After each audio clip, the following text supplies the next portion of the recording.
Now, we mentioned this earlier. 1 in 5 South African farmers plan to leave the sector in the next decade. This is according to research by Stellenbosch University PhD graduate Kandas Cloete. He's investigating farm-level exit decisions and exit rates in commercial agriculture in South Africa. Of course, here to unpack this for us is Kandas. Kandas, thank you for your time and good morning to you. When I saw this and read this research, quite worrisome because already we're dealing with food insecurity in South Africa as well as in SADC. But tell me more about, what you've found before we get into the impact this then has on food in the country. Thank you.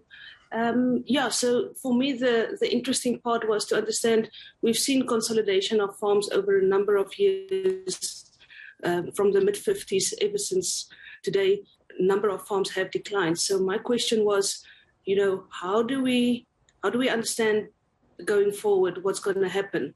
And so I surveyed a number of farmers and tried to understand what are driving their decision whether to stay or to go.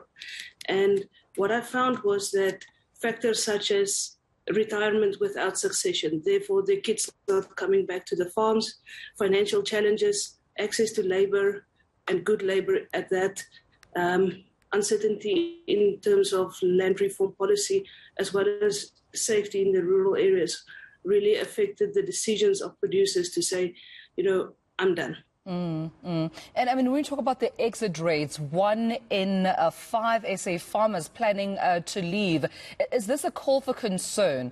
Does it need immediate, attention in terms of understanding why and how we can retain these farmers in the country? Yeah, I think one of the things we need to note here is that it's not necessarily a want to leave. It is factors around them that affect that decision to say, I can't continue. Yeah.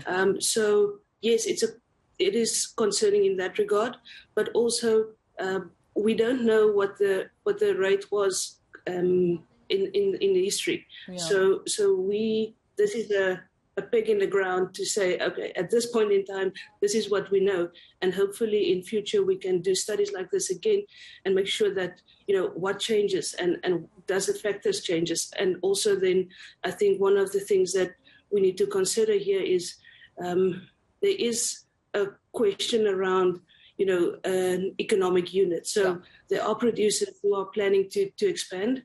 And so for them, this is an opportunity. If somebody puts their farm in the market, they can expand their operations, and also it creates opportunity for new entrants. Yeah, we're speaking about the opportunities now, but what's the impact then of these plans? I mean, their plans right now, as you've clarified, they could change, in the next couple of years or even months. But given what we have now, the data we have in front of us, what's the impact on food when farmers are saying, at least 1 in 5 of them are saying they plan to leave the country?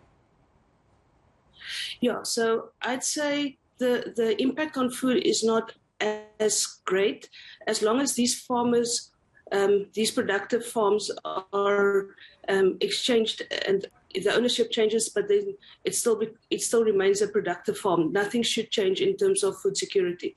And also we have been producing more food over time. So I know also our population is growing, but in that regard, so we should be fine in terms of food security. Yeah.